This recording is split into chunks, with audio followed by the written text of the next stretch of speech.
Okay. Greetings to all the revolutionaries, greetings to all the rational thinkers, and greetings to everyone in Ambazonia. There are a few points I would like to make because sometimes we do say things or we do explain things and they are not clear. So you have to know your position, you have to know what you're fighting for, you have to know the level at which things are going and then the velocity at which things are moving before you are able to match up the expectation or maybe the challenges we are facing. Uh, I would like to point out the fact, some fact, because we sometimes believe in too much rumors, false rumors. I want you to look at the following point because when we talk about leaders, when we talk about people you have to follow, it should be leaders with qualities, it should be true leaders. And I want to first of all segment, or let me say divide, pinpoint other areas so that you can see, and when I bring it together you can see that people just get confused. That's why we spend time evolving on the same position with no progress. And before I go ahead, I would like to tell you that it is very easy.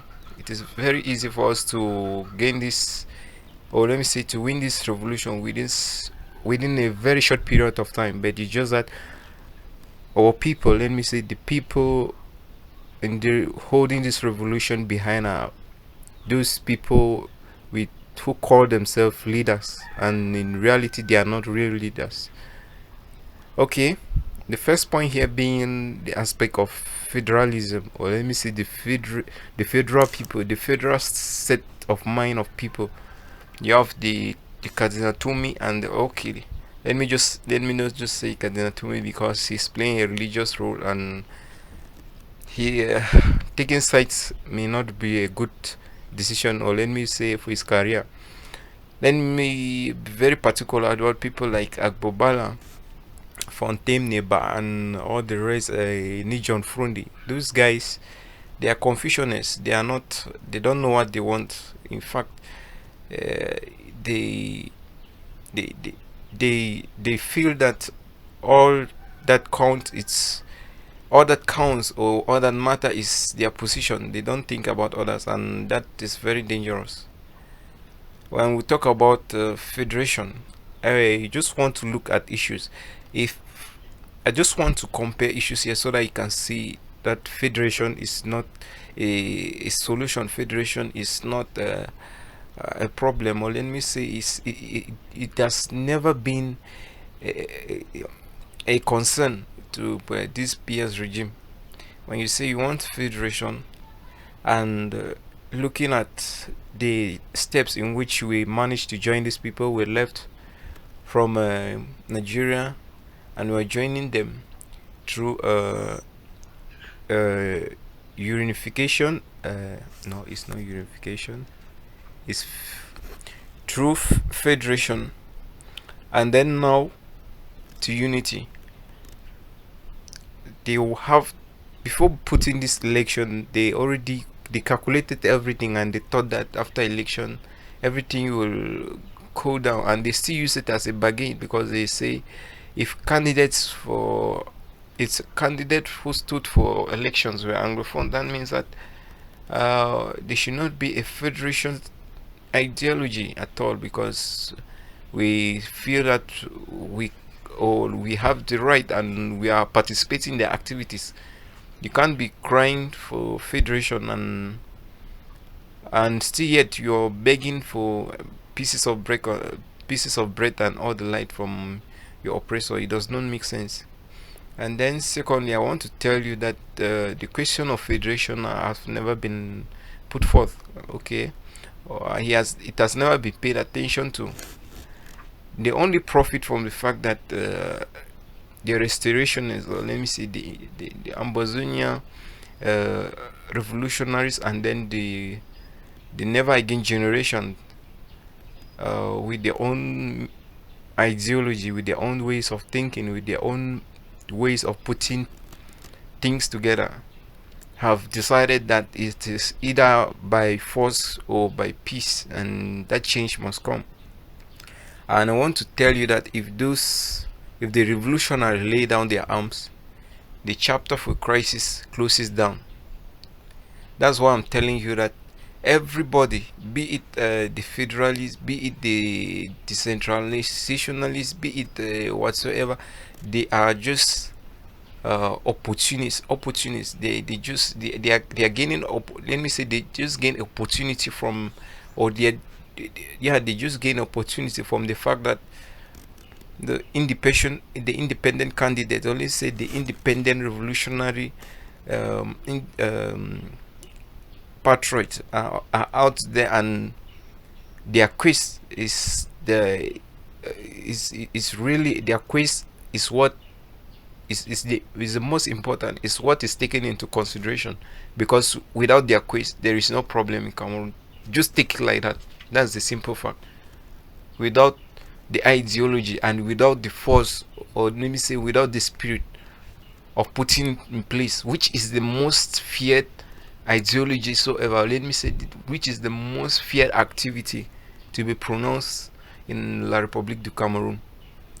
If there is no independent, if there is no independent, there is no problem, there is no crisis in Cameroon, and there it will be considered never a problem in Cameroon. So those of you diverting ideologies, and those of you playing two cats, so so ignorant. Let me just say so ignorant, just so wicked, and so neglect, so negligent. Okay, you cost people's life. This is something that if everybody said, okay, we have no, and if there is a problem, yes, there is a problem, and if it's not solved, it's not solved. Don't come in and create your own middle problem into it. Your problem was never a problem, it was never before it, and it will never be a problem, because you can't stand on your own. There is never a problem of federation, there is never a problem of decentralization. There is a problem of a separated state. There is a problem with people with separate culture, with separate ideology, separate beliefs, and separate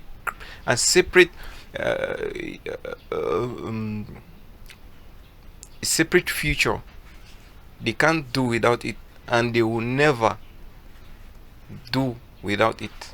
So you just get it like that. It is never a problem of giving the Anglophones a president or whatsoever you want. If you give them a president, the problem still continue. You don't please a few people in order to put down a crisis that is rocking 8 million citizens. And then we move forward again. We have the second point. The point of is it the election, or you have okay, you have the federalists, and then you have the decentralization committee, or whatever you call it, together with the National Assembly and the representative, and all those people are they are just opportunities. Decentralization, we will never have known even that decentralization was proposed, or it was even put in law, before even opposed, or before even not putting into practice. But now we are beginning to get rumors of it was put and stipulated in law, but was never put into practice. So why did you put into law and hide it with you, and now when there is crisis you're putting it up? It means that you never had an intention to put it into practice, and you never put it into practice. And to be frank with you, it is never the problem of a decentralization that we solve the Anglophone problem, because the Anglophone problem is never a Cameroon problem. If you are decentralizing your central regime, it should be your problem, it should be your decision. We never ask for decentralization. We understand what it means, and it's never suitable, and it has never stood the test of time. At least we have been very faithful with the French system, and Yeah, we have been very faithful with the, or faithful to the French system, but it's rather unfortunately that they undermine our faithfulness, and they they misuse it. Now it is time. Okay, or when you do errors, we have to correct them, and we are trying to correct them, making sure that another mistake like this never happens again. Okay, it's true that the crisis is very painful. Yeah, people are giving up, or let me say people are like they don't want it again, but we also have it into conscience, because our future generation, our children to come should not die, they should not face the same thing. If we have started a problem and it is already at this level, it is better that we carry the cross ourselves and put an end to this rubbish, because we don't want another 2000 innocent citizens to die in future. If saving French Cameroon for 33 years is never enough, then maybe saving French Cameroon for centuries will never be enough also. At least 33 years is never 33 days or 33 minutes or 33 hours. It is really enough time, more than time, to reconsider issues. And in simple terms, even if you see an Anglophone person and is trying to be against these defense forces carrying up, or let me say the revolutionaries carrying up arms in order to bring out changes, yeah, it's but normal that he should be angry in order to play, or in order to be okay with you. But that does not mean that he's with you, because deeply inside him he's carrying his own certificate without job, and he has faced all types of repression, ups and down. And if the change come, and truly if the change come, he is going to benefit from it. That does not really mean if he's supporting the rubbish in which you're trying to criticize or call others uh, terrorists. Besides, you're supporting a state-sponsored terrorism. That does not mean that he's with you. Okay, he's just trying to let you, or he's just trying, in other words, to say, bro, I don't want problem. Okay, let me just take it on your rim, so that we all feel as if we are talking, but in reality, I'm not with you. You are evil. What you do, your activities are evil.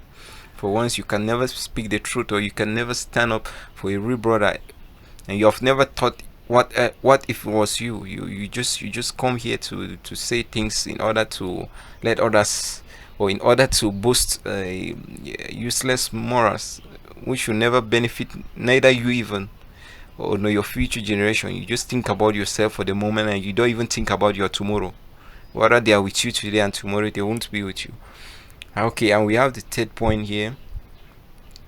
Okay, the third point here was the election that just took place. The election, and with the proposed uh,